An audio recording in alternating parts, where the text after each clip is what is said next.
말씀 보겠습니다. 시편 2편입니다. 시편 2편 1절로 12절입니다.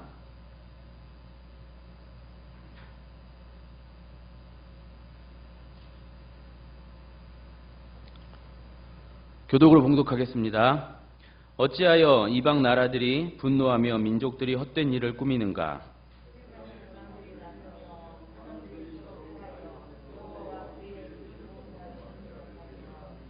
우리가 그들의 맨 것을 끊고 그의 결박을 벗어버리자 하는도다.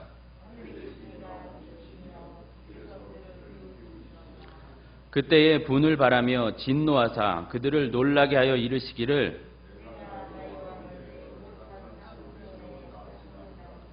내가 여호와의 명령을 전하노라. 여호와께서 내게 이르시되 너는 내 아들이라. 오늘 내가 너를 낳았도다.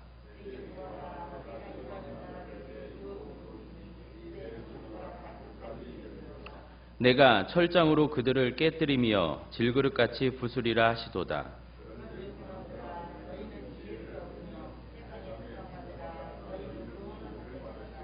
여호와를 경외함으로 섬기고 떨며 즐거워할지어다. 그의 아들에게 입맞추라. 그렇지 아니하면 진노하심으로 너희가 길에서 망하리니 그의 진노가 급하심이라. 여호와께 피하는 모든 사람은 다 복이 있도다. 아멘.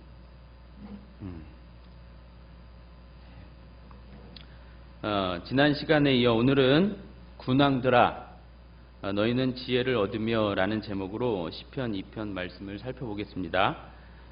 지난주 말씀드린 대로 시편은 모세가 활동하던 그 출애굽 시대로부터 남유다의 포로 귀환 시대에 이르기까지 약 1000년 동안의 세월을 두고 이스라엘의 흥망성쇠 희노애락을 아주 집약적으로 묶어놓은 책이라 했습니다. 따라서 시편은 구약의 전 역사가 아주 응축되어 담겨 있다고 할 수 있는 것이죠. 그러나 그렇다고 해서 이 시편이 이스라엘 민족의 전 역사나 이스라엘의 삶 자체가 중심 주제는 절대 아닙니다. 시편이든 어디든 구원자, 그 예수 그리스도로 말미암는 하나님의 구원, 그 구원의 약속이 중심 주제예요. 예수 그리스도를 통해서 어떻게 구원이 주어지고 어떤 과정이 흐르며 그 과정 속에서 구원받은 성도는 어떻게 살아가게 되는가, 이런 맥락이 중심 주제를 할 수 있는 것이죠. 5권으로 구성된 시편 150편들은 그냥 두서없이 아무렇게나 나열되는 것이 아니라 이러한 중심 주제, 앞서 언급한 그 중심 주제를 더욱 잘 드러내도록 이렇게 배열해놨다고 말씀드렸어요. 자, 이런 내용에, 이런 중심 주제에, 이런 흐름에 전체 시편들의 문을 여는 전체 시편의 시작편인 1편, 이 1편의 핵심이 뭐였다고 했냐면 복 있는 자에 대한 것이고, 그 복 있는 자는 다름 아닌 예수 그리스도시라는 것이었습니다.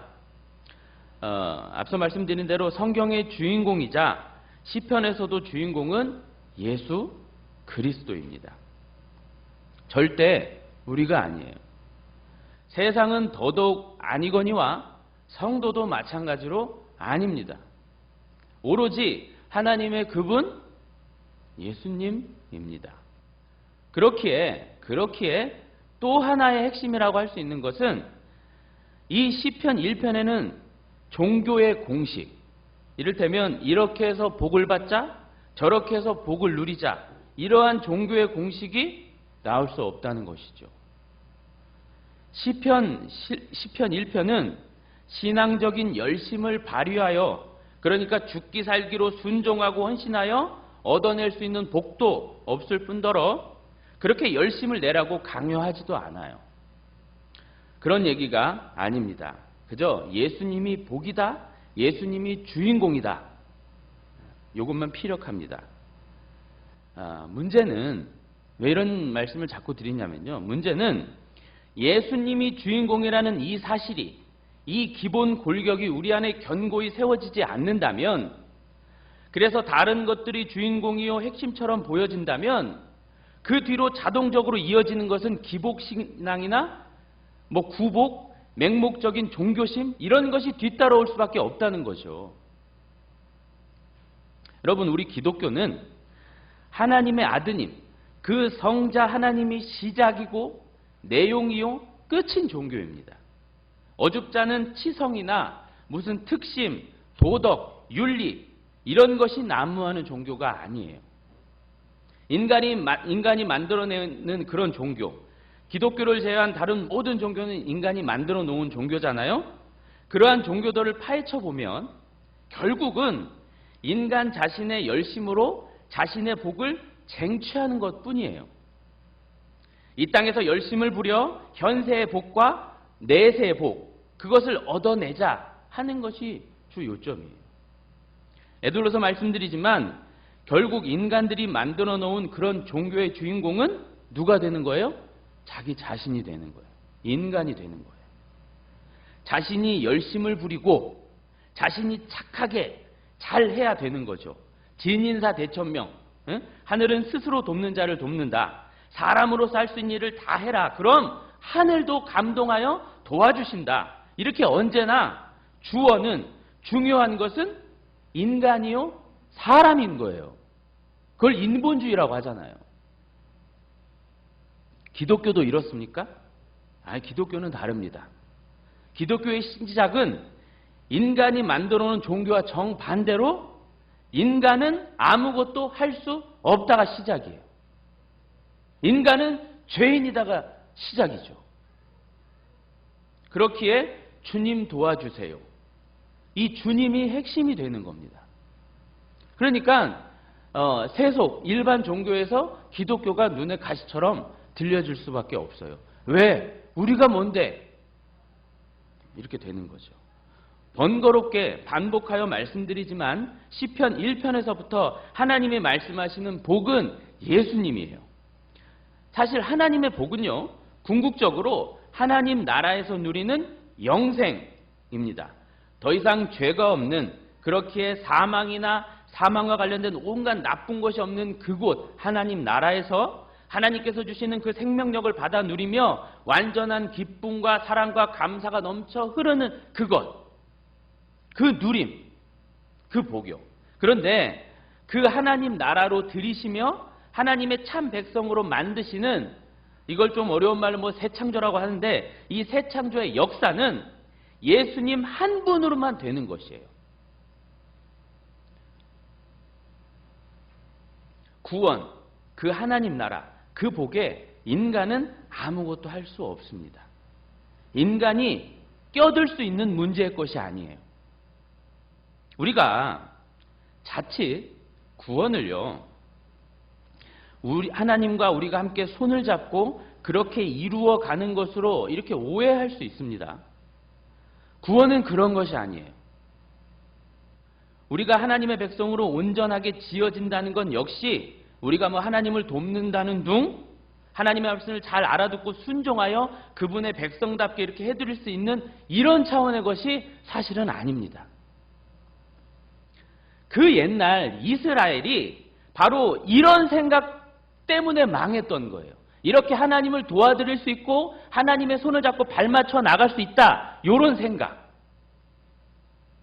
구원, 하나님 나라, 그 영생, 그것은 우리가 감히 손댈 수 있는 류의 것이 아니에요. 그렇게 쉽고 가벼운 것이 아닙니다. 하나님이 계획하시고 하나님이 진행하시며 하나님이신 그분만이 이루어 가시는 것입니다. 주체는, 시작과 내용과 끝은 모두 하나님이신 예수님 그분이에요. 그래서 나중에 그 나라 가면 모든 영광과 찬송과 그 모든 것을 하나님께 올려드린다고 말을 하지 않습니까? 주체는, 또 시작은, 내용은, 끝은 다 하나님이신 예수님 그분. 여러분, 우리가요, 사람이 하나님을 볼 수 있습니까? 없습니까? 없어요. 그래서 그 하나님을 보여주시기 위해 나타나신 분이 예수님이세요. 예수님이 제자들에게 뭐라고 하셨냐면 나를 본 자는 누구를 봤다고요? 아버지를 봤느니라 그러셨어요. 또 성경 어느 곳에서는 그와 나는 하나다 이런 말씀도 하셨어요. 그러니까 그 하나님을 드러내시기 위해 오신 하나님이 바로 성자 하나님 예수님이라는 거죠. 또한 성령님 역시 어떤 분이시냐면 성령님의 다른 이름은 예수의 영, 그리스도의 영이라고 했어요. 그러니까 이 삼위 하나님, 삼위가 한 분을 통해 우리에게 명확하게 드러나셨고 이 한 분, 예수님을 통해 우리는 삼위를 보다 깊이 이해하는 것입니다. 한 분이 세 분이라는 말이 아니라 양태론을 말하는 것이 아니라 한 분을 통해 우리 예수님을 통해 삼위를 아는 거죠. 그래서 기독교라고 하잖아요. 우리를 기독교. 기독교는 그리스도교라는 말이거든요. 또한 대한 예수교. 예수교입니다. 예수교. 교회는 예수님을 믿는 모임입니다. 삼위일체교라고 하지 않았어요. 예수교예요. 예수교. 예수님을 통해 그 예수님 안에서 삼위를 알고 이해하는, 그러니까 예수님을 온전히 이해하지 못하면 삼위일체가 깨져버리는 거예요. 엉뚱한 하나님들, 다신론이 되어버리는 거죠. 따라서 거듭 말씀드리고 있는 건 뭐냐면 우린 예수님이 아니면 아무것도 아닌 자들이란 말입니다. 우리의 열심, 우리의 헌신, 그것보다 귀한 것은, 아니 그것과 비교할 수 없을 만큼 귀한 분은 예수님이세요. 우리는 바로 이 예수님이 더욱 이해가 되고 그래서 자동적으로 그분을 높이고 싶고 찬양하고 싶고 내가 그분 아니었으면 어쩔 뻔했는가라는 고백이 날마다 터져 나와야 하는 것입니다. 동의하십니까? 모든 삶에 예수님이 개입되고 모든 일에 그분을 의식하게 되면서 결국은 그분이 가신 길을 우리 역시 가야 한다는 것이죠. 자기를 부인하고 자기 십자가를 지고 나를 따라야 한다고 하신 그 말씀, 그건 그냥 하신 말씀이 절대 아닙니다. 여러분, 교회가 바로 이 귀한 예수님을 놓친 채 다른 것에 정신 팔리고 다른 것에 열심히 있으면 안 되는 거예요. 그렇게 다른 것에 눈을 돌리는 순간 교회는 망하는 것입니다. 예수님은 등한시한 채 예수님을 더욱 알고자 하지 않은 채 다른 것에 마음이 뺏겨버리면 그것이 아무리 좋아 보이는 것, 아무리 선해 보이고 귀해 보이는 것이라 할지라도, 생명을 살리는 일이라 할지라도 예수님으로부터 마음이 빼앗기면 교회로서의 생명은 잃어버리는 거예요. 너무 진부한 얘기 같은가요? 이렇게 한번 말씀드려 볼게요. 코로나19 사태 속에서 참으로 많은 것을 이렇게 깨닫게 되는데요. 이 코로나19 사태 속에서 세상이 우리 교회를 인식하는 모습, 세상이 우리 교회를 이해하는 모습은 두 가지로 소급이 돼요. 뭐냐면 하나는 세상 사람들이 교회를 뭐라고 하냐면 하나는 교회는 참 말을 안 듣는다. 응? 왜 그렇게 하지 말라는 짓만 저렇게 하는지 모르겠다. 그거 모이지 말라면 모이지 말지 국가의 말을 참 안 듣는 그런 집단이야. 이게 하나예요. 이게 하나. 그리고 또 하나는 그럼 교회가 그렇게 모이는 이유는 뭔가? 뭐라고 해요? 뭐 때문에 우리가 모인다고들 해요? 세상이? 그렇게 이 시국에도 모이는 이유는 돈 때문이다. 헌금이 있어야 교회가 유지되니까 그 헌금, 그 돈 때문에 이렇게 모이라고 하는 것이다. 이렇게 얘기합니다. 여러분 어떻게 생각하세요? 많이 들으시지 않으신가요? 둘 다 틀린 말입니다. 시작부터 틀렸어요. 여러 가지 할 말이 정말 많거든요. 근데 어차피 못 알아듣기 때문에 그 다 논리가 없는 말이에요. 논리 따지는 세상이 전혀 논리 없는 얘기를 하고 있어요. 근데 제가 다루려는 것은 그게 아니니까 보세요. 세상이 교회를 보는 시각이 이렇다는 거예요. 교회는 고집불통에 국가의 말을 안 듣는 집단, 또 돈밖에 모르는 집단, 이것이 세상이 말하는 우리의 모습입니다. 예수에게 미친 자들, 법 없이도 살 자들, 어떤 상황에서도 예배를 포기할 줄 모르는 자들, 그들은 좀 다른 자들, 이렇게 불리는 것이 아니라 고집불통, 돈을 갈취하는 집단, 나란 말 안 듣는 집단, 이렇게 불려요. 어차피 믿음이 없는 그들에게 있어 우리는 이상하게 보이고 눈에 가시로 여겨지며 어떻게 하든 트집을 잡고 싶을 것입니다. 그런데 그럼에도 불구하고 좀 더 멋있고 덜 부끄러운 그런 이름으로 불려야 하건만 우리는 이렇게 불리고 있어요. 왜 그럴까요? 그럼 왜 그렇게 불릴까요? 저는 그 이유를 우리 교회가, 우리 성도들이 이 예수님을 너무 많이 놓쳐서 그런 것이 아닌가 싶은 겁니다. 교회로서의 정체성, 이 예수님을 알고 믿고 따른 그것을 너무 놓치고 그것을 너무 등한시하기 때문에 그런 것이 아닐까 싶은 겁니다. 자, 일단 여기까지를 염두에 두시고 오늘 본문을 보겠습니다. 오늘 본문인 시편 2편은 다윗이 지은 시로서 사도행전 4장 25절 이하에 그 근거가 있어요. 사도들이 이 시편을 다윗의 시편이라고 이렇게 불러요. 1절에 먼저 어찌하여 이방 나라들이 분노하며 민족들이 헛된 일을 꾸미는가라고 했습니다. 그리고 2절에는 세상 군왕과 누가 등장해요? 관원들이 등장하네요. 그러니까 1절, 2절을 보시면 나라, 민족, 왕, 관원 이렇게 모든 인간과 세상이 다 등장하는 셈인 거예요.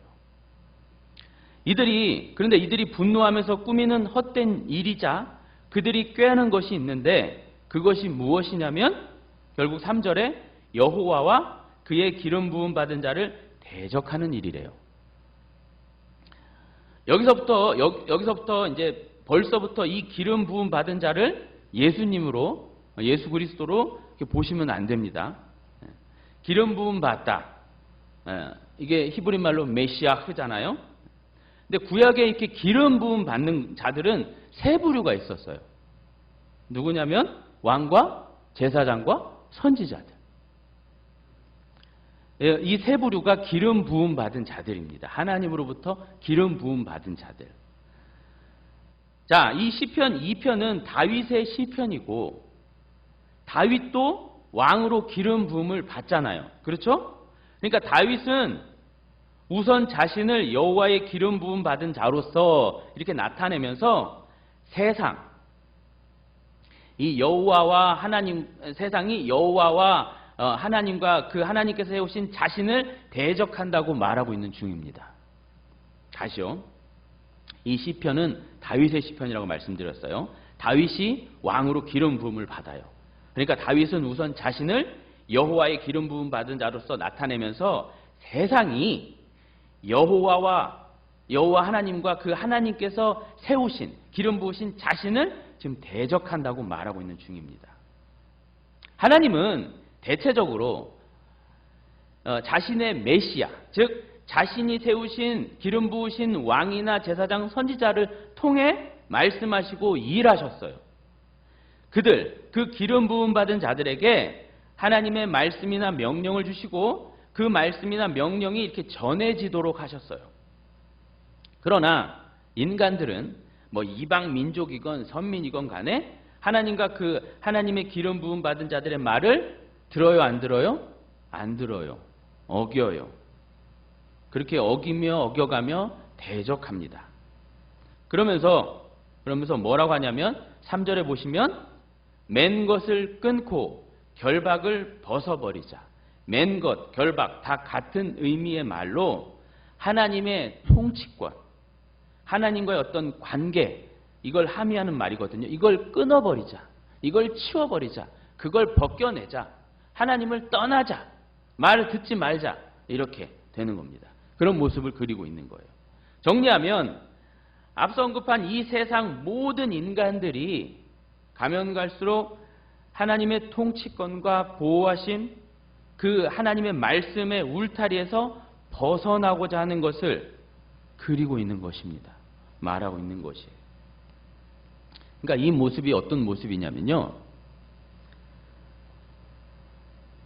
시편 1편에서 시편 1편 처음 구절에서 악인들의 꾀를 따르지 않으며가 아니라 악인들의 꾀를 따르며 죄인들의 길에 서며 오만한 자리에 앉아 여호와의 율법을 지키지 않는 그 모습을 다시금 상기시키는 거예요.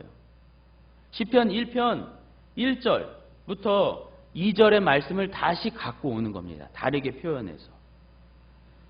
악인들의 꾀며 죄인들이 서 있는 그 길이며 오만한 자들의 모습, 여호와 율법을 안 지키는 모습, 그 모습의 재현입니다. 다윗이 보기에 죄인인 인간들이 갈수록 더욱 하나님을 등한시하며 적대시하며 그 하나님 없이 살아가는 풍조를 모습을 보여주고 있는 거예요. 오늘 본문 1절부터 3절까지는 죄인된 인간들의 실존을 그 적나라함을 드러내주는 것이라 하겠는데요. 이 말을 조금 더 좀 살펴보자면 여러분 인간들이 작당하여 술렁거리면서 헛된 일을 꾸미고 허사를 꾸미고 여호와와 그의 기름 부음 받은 자를 대적하며 하나님께서 맨 것, 그 결박을 끊는 시도들 이것들 이면에 숨어있는 것이 무엇인지 아세요? 성급하게 결론을 말씀드리면 인간들이 야합하여 하나님을 대적한다는 것의 이면에는 그들이 하나님보다 그러니까 하나님 말고 다른 것을 더욱 신뢰하고 있고 그것에 기대를 건다는 말과 같은 것입니다.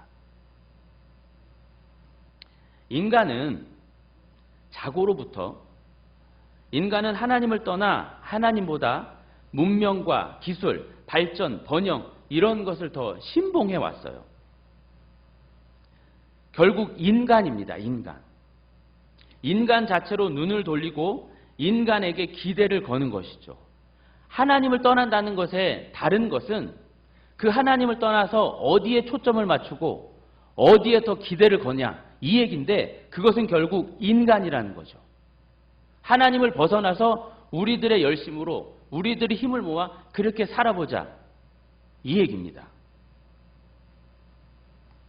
이스라엘이 하나님으로부터 받은 지적을 살펴보면 거의 대부분이 무엇이었냐면 왜 인간을 바라보냐 이것이었어요.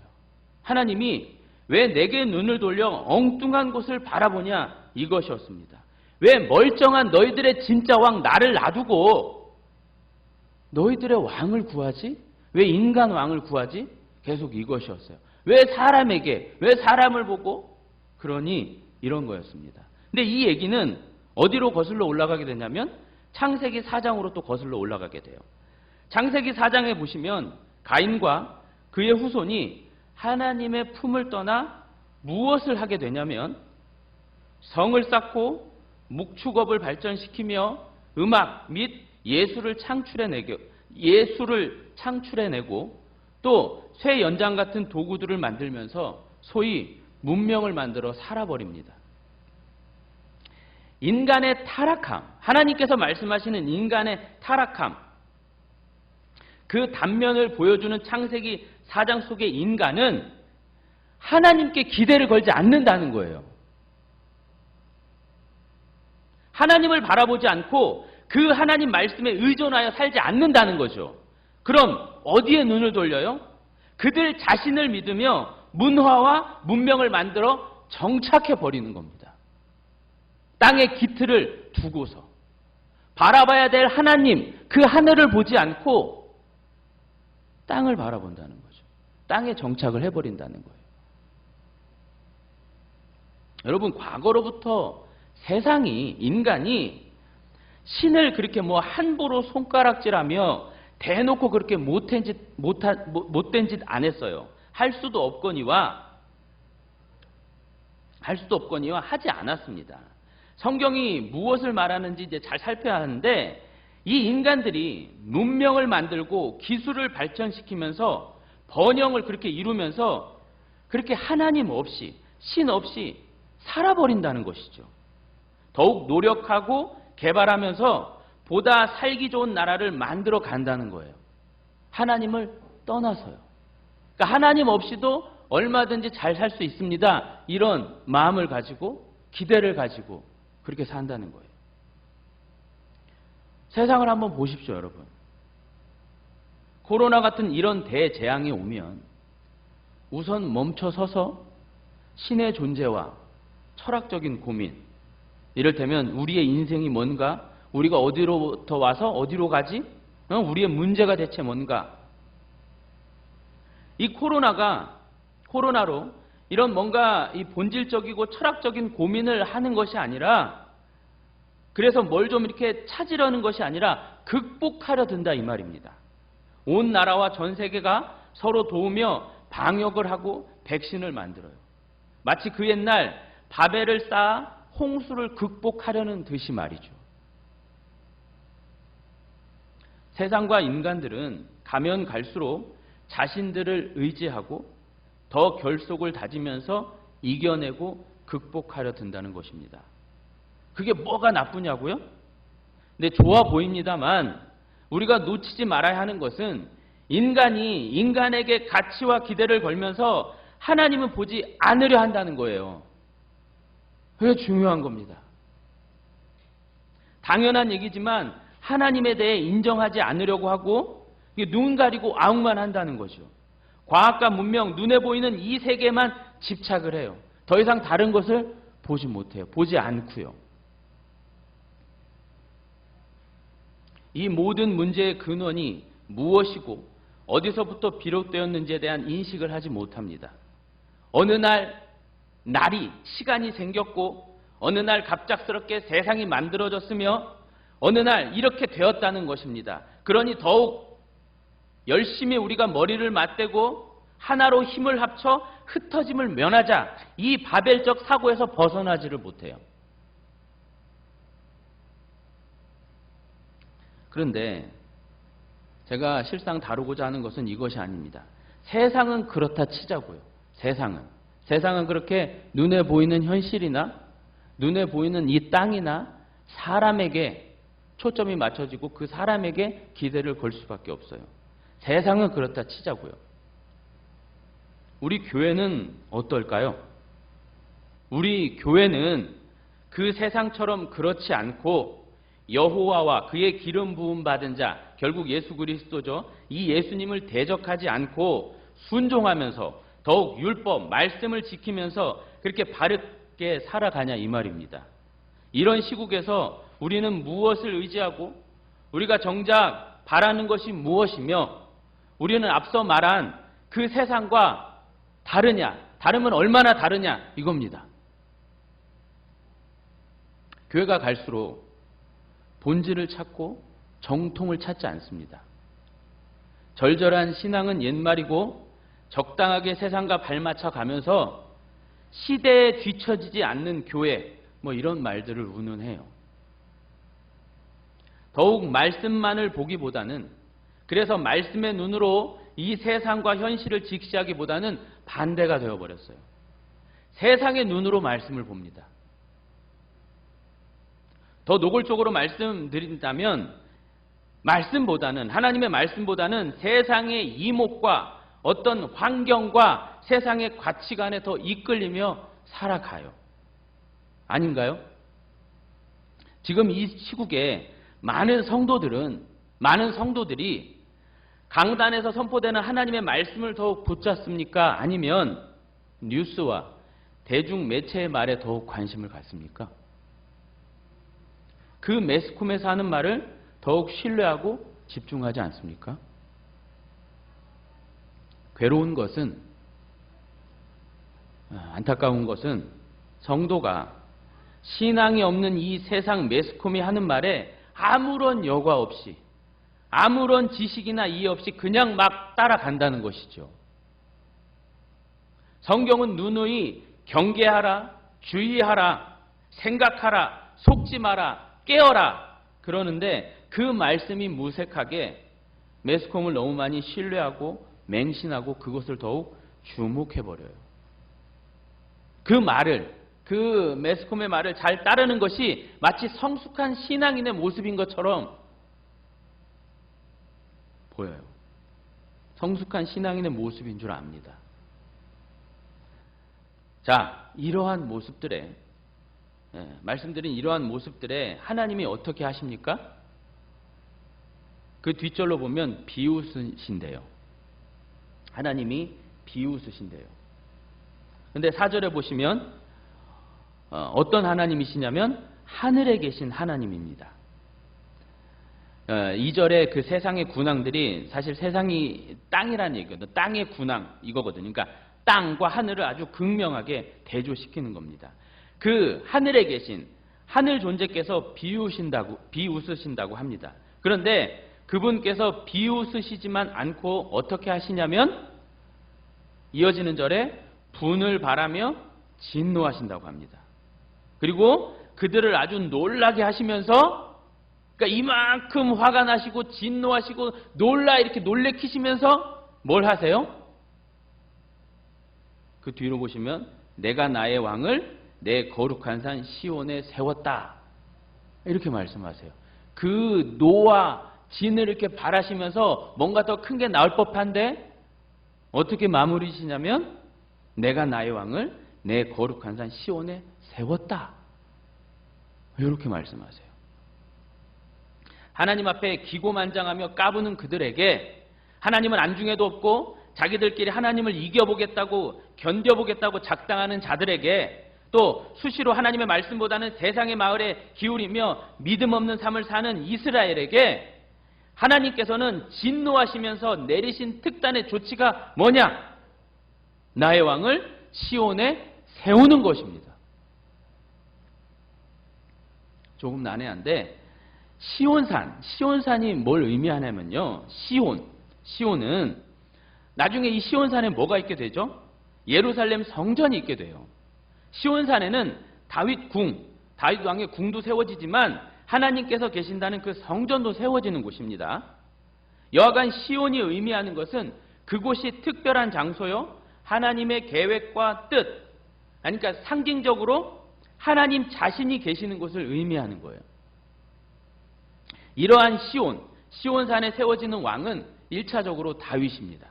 다윗이에요. 그러나 그 다윗은 하나님께서 궁극적으로 보내실 왕, 다윗으로 미리 보여주시는 그 왕, 예수님을 상징하는 것이잖아요. 정리하면 그 다윗 왕을 시온에 세웠다가 함의하는 것은 결국 그 시온산에 세워질 십자가의 예수님, 유대인의 왕이신 그 예수님을 뜻하는 거예요.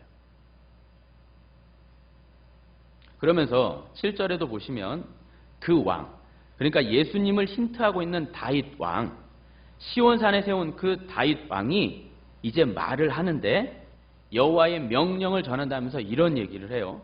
너는 내 아들이라 오늘 내가 너를 낳았도다 이래요. 많이 들어보신 말씀이죠? 이게 난데없이 무슨 말씀일까요? 너는 내 아들이라 오늘 내가 너를 낳았도다. 찬양도 몇 곡 있는데 이게 뭔 말이죠? 이 구절을 풀기 위해서는 사도행전과 히브리서의 말씀을 좀 살펴봐야 되는데요. 화면 좀 보여주세요. 사도행전에 보시면 사도행전 13장 33절에 곧 하나님이 예수를 일으키사 우리 자녀들에게 이 약속을 이루게 하셨다미라 시편 둘째 편에 기록한 바와 같이 너는 내 아들이라 오늘 너를 낳았다 이렇게 말씀하셨어요. 또 히브리서 5장 5절을 보시면 또한 이와 같이 그리스도께서 대제사장 되심도 스스로 영광을 취하심이 아니요 오직 말씀하신 이가 그에게 이르시되 너는 내 아들이니 내가 오늘 너를 낳았다 이거예요. 이 말씀은요 예수님의 십자가 죽음 뒤 부활과 관련된 말씀이에요. 예수님께서 죽으시고 사흘 만에 다시 사신 그 부활, 그것을 의미하는 말이 이 말입니다. 예수님께서 죽음에 사망에 머물러 계시지 않고 하나님께서 그 예수님을 살리시잖아요. 이것을 다시 낳았다로 표현하신 거예요. 그러니까 6절에는 시온산에 세웠다 하는 그 6절에는 예수 그리스도의 십자가 죽음이 있고 7절에는 뭐가 있냐면 부활이 있는 겁니다. 또한 시편 1편은 복 있는 자, 그 예수님의 온전한 순종이 보여지는 것이고, 오늘 시편 2편은 그 예수님의 고난과 부활이 담겨져 있는 것이죠. 이어 8절 이하를 보시면 그렇게 부활하신 이후에 앞서 말씀드린 대로 오늘 내가 너를 낳았다 이 말씀이 부활을 의미하는 것이니까 그 후에 이방 나라를 내 유업으로 주리니 그랬는데 이방 나라가 아니라 모든 나라예요. 모든 나라예요. 내 소유 역시 땅 끝까지라고 되어 있듯이, 그러니까 모든 나라 모든 땅이 다 그분 예수 그리스도의 것이라는 뜻이겠죠. 그러면서 그들, 하나님을 대적하는 그들, 그 세상을 철장으로 깨뜨리시며 질그릇 부수듯 부순답니다. 8절과 9절의 말씀은 바로 하나님으로부터 받은 그 그리스도의 왕권, 소유권, 권세를 의미하고 있는 거예요. 그러니까 하나님은 인간들로 말미암는 당신의 분노와 진노를 누구에게 쏟아요? 아드님에게 다 쏟으셨고, 그 죄 없으신 아드님은 아버지의 그 분노와 진노를 다 받아내셨어요. 죽음으로 다 받아내신 겁니다. 예수님은 철저하게 하나님만 의존하고 그분의 말씀, 죽으라면 죽으라는 말씀까지 따랐어요. 아이처럼 그 아버지 하나님께 순종하셨다는 말씀이죠. 그러자 이 성부 하나님은 철저하게 하나님만 의존하여 순종하신 예수님을 어떻게 하세요? 부활로 세우시는 거예요. 일으켜 세우시는 거예요. 그리고 그 세우신 예수님은 그렇게 얻어내신 것들, 전리품, 상, 영생, 그 의를 당신의 소유된 백성들에게 허락하시는 거죠. 그러니까 이 땅에 당신의 백성을 위해 그들을 얻으시려고, 그 백성들을 친히 얻으시려고 그들 대신하여 죽으시고 사신 것이며 그들의 왕, 우리의 왕이 되신다는 겁니다. 이런 의미가 담겨 있는 거예요.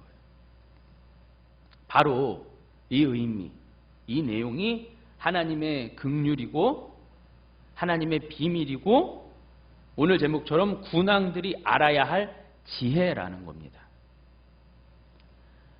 여러분, 성경이 말하고 있는 하나님의 목적은 파멸과 심판이 절대 아닙니다. 만약 하나님의 목적이, 계획이 파멸과 심판에 있다면 뭐 한다고 이렇게 구구절절 성경을 기록하게 하셨겠습니까? 다 그냥 죽여버리지. 하나님의 목적은 살리는 것에 있습니다. 영생에 있습니다. 구원에 있어요. 우리 같은 죄인들을 구원하심에 있다는 것입니다. 우리가 받을 그 하나님의 진노와 분노가 아들에게 부어졌으니 이제 두 손 들고 오라, 이것이죠. 그 은혜를, 만들어 놓은 은혜를 누려라, 이것입니다. 죄와 악과 오만 속에 있지 말고 어서 복 있는 자께 돌아오라, 이겁니다. 구원의 길을 열어놨다. 이 구원의 길로 들어오라, 이겁니다. 이것을 아는 것이 지혜라는 거죠. 이것이 10절에 군왕들이 알아야 할 지혜이며 세상의 재판관들이 받아야 할 교훈이라는 것입니다. 이제 하나님의 분노와 진노는 누구의 것이냐면 이 지혜와 이 교훈을 모르는 자들의 것이에요. 그들은 여전히 이 하나님의 분노와 진노 아래 머물러 있는 것입니다. 세상은, 아니 교회도 때때로 이 하나님의 무서움을 망각하면서 사는데요, 하나님의 분노와 진노와 깊이를 모르니까 그렇게 날뛰고 있는 것이죠. 여러분, 제 아무리 기세를 떨치고 있는 코로나라 할지라도 하나님께서 허락해 주신 그 목숨만 앗아가요. 그런데 하나님은요, 그 죽은 자를 다시 살려서 영원한 죽음으로 보내버리시는 분입니다. 죽은 자를 다시 살려서 영원한 파멸과 심판에 보내버리시는 분이 하나님이세요. 이것이 왜 두렵지 않는지 모르겠습니다. 10절에 군왕들아, 세상의 재판관들아, 그러니까 우리와는 상관없는 것처럼 보이지 않으세요, 혹시? 특정 소수에게만 말씀하시는 것처럼 느껴지시지 않으세요? 더 시야를 넓혀서 오늘 본문 말씀은 세상의 왕들이나 권세가 있는 자들, 뭐 그들에게만 경고하시듯 말씀하시는 것처럼 이렇게 보이지 않으세요? 아닙니다. 성경의 독자, 성경의 수신자는 교회, 성도입니다. 우리에게 하시는 말씀이에요. 군왕들아, 군왕이 어떤 자이죠? 왕이잖아요. 왕이 어떤 자입니까? 왕은요, 자신 위에 상위 권세자가 없는 게 왕이에요. 그렇죠? 왕보다 높고 큰 사람은 없어요. 세상 모든 죄인들은 심지어 우리 성도도 수시로 내가 나의 왕이 되어 살아가요. 내 위에 누구를 두고 싶어 하지 않아요. 내 멋대로, 내 마음대로 살아가고 싶어 합니다. 심지어 성경을 보지만은 그 성경마저도 심히 왜곡하고 내 소견에 옳은 대로 곡해하면서 그렇게 살아갑니다. 그렇게 왕처럼 살아가요, 우리가. 그렇죠? 그 왕을 말하고 있는 겁니다. 선악과를 따먹은 모든 인간들은 자신이 왕이 돼버렸어요. 잘못된 왕이죠. 그 왕들, 선악과를 따먹은 모든 왕들, 그 왕들에게 말씀하고 있는 겁니다. 그 왕들아, 그 자리에 돌아서서 말씀으로 가라 이거죠. 말씀이 무엇라 말하는지 분명하게 알아들으라 이겁니다. 말씀이 주시는 그 지혜를 받아 먹으라 이 얘기예요. 독불장구처럼 하늘 권세 저버리고 그렇게 살지 말고 말씀을 들어 따라 이 얘기예요. 왕들아, 제 아무리 높다 할지라도 네 위에 상위 권세자 하나님이 계심을 알고 그분께 엎드려라. 그분을 경외하라. 그분의 은혜를 좀 알아라. 그런 지혜를 가져라 이 얘기입니다. 그렇다면 재판관들은 누구를 말하는 걸까요? 당시에 그냥 재판관들만 얘기하는 걸까요? 아닙니다. 개역개정판은 재판관이라 번역을 했고 다른 번역은 무슨 통치자라고 번역했고 어디는 관원이라고 번역했는데 원어에 제일 가까운 건 재판관입니다. 그렇다면 재판이 뭐예요?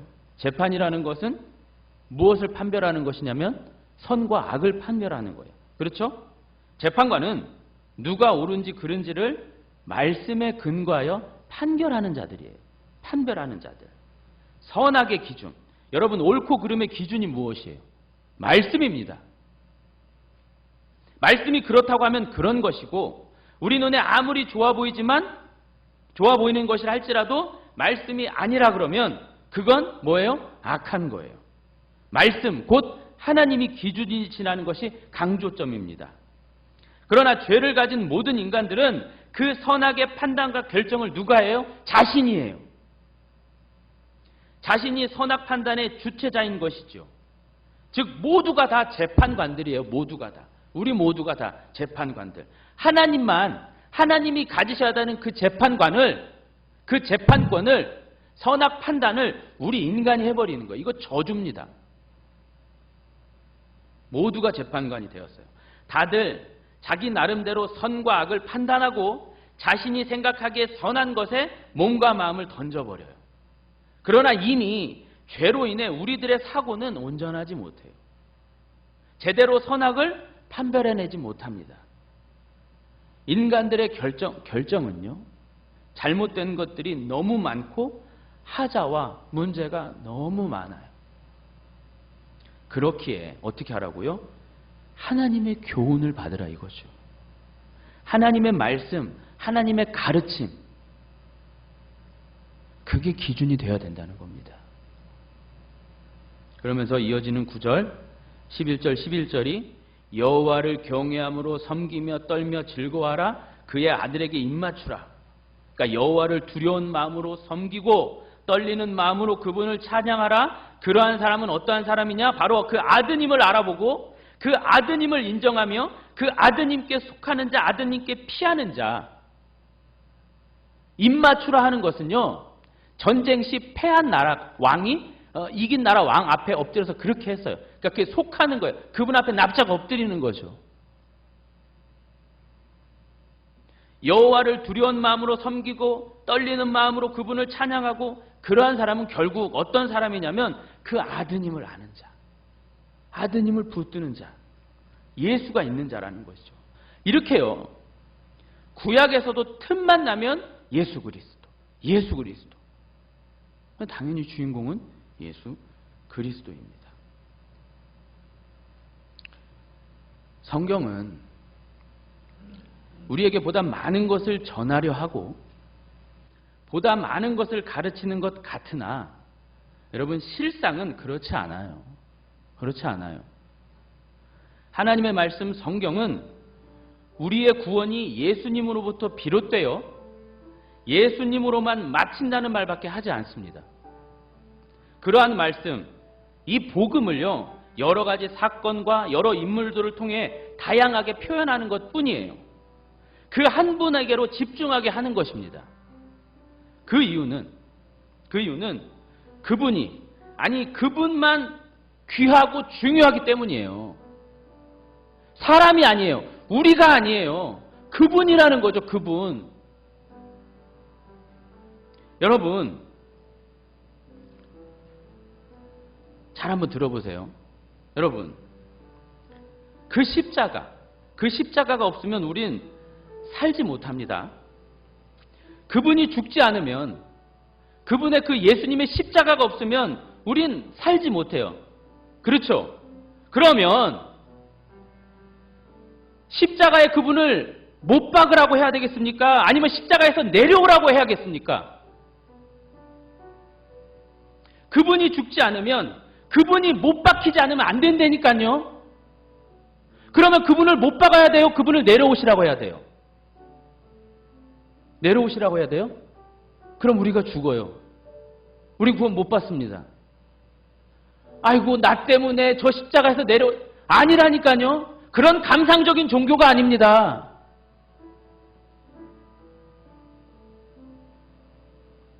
우리가 죽는다고, 우리가 십자가에 매달린다고 아무것도 해결되지 않아요. 우리의 열심, 정성, 그딴 것은 아무것도 도움이 되지 않는다니까요. 교회를 크게 부흥시키고 많은 사람이 오고 교회 문턱을 낮추고 이거 하고 저거 하고, 아니요. 하나님이 원하시는 게 그런 게 아닙니다. 내 계획, 내 마음, 내가 한 일을 좀 알아달라는 거죠. 뭐예요? 그 아드님을 십자가에 못 박은 그거. 그런데 우리는 예수님을 내려오려고 해요. 그리고 우리가 뭘 하려고 한다니까요. 그러면 안 돼요. 하나님의 작정이요, 하나님의 계획은 우리가 아니에요. 아들을 십자가에 매다시는 겁니다. 그러니까 우리는 면목 없이 감사합니다. 이게 돼야 되는 거죠. 다 안다고 생각하지 말아야 할 것입니다. 십자가를 너무 당연하게, 너무 쉽게 생각하지 말아야 할 것입니다. 입으로 예수님, 예수님? 아니에요. 그렇게 한다고 예수님 믿는 게 아니잖아요. 성경을 수십 독 하면 뭐예요? 한 줄을 제대로 풀지 못하는데. 아닙니다. 한 절을 보더라도 그 속에 빠져서 깊이 묵상하는 것.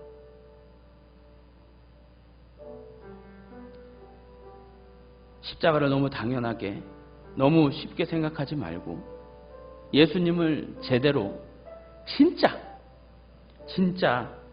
알아가야 할 것입니다. 붙들어야 할 것입니다. 왜 그렇게 많은 얘기, 붙들어야 한다, 믿어야 한다, 믿어야 한다, 믿어야 한다가 반복될까요? 왜 그럴까요? 믿지 못하기 때문에. 믿는 일이 쉬운 일이 아니기 때문에요. 보이지 않는 그분을 어떻게 믿겠습니까? 쉬운 일이 아닙니다. 그러니까 더 믿고 더 믿음으로 나아가야 하는 거죠. 그래서 최소한 우리가 전 나란 말 안 듣는 고집불통, 돈밖에 모르는 이기적인 집단, 이것보다는 나은 소리를 들어야겠습니다. 말씀을 생각하면서 찬송하겠습니다.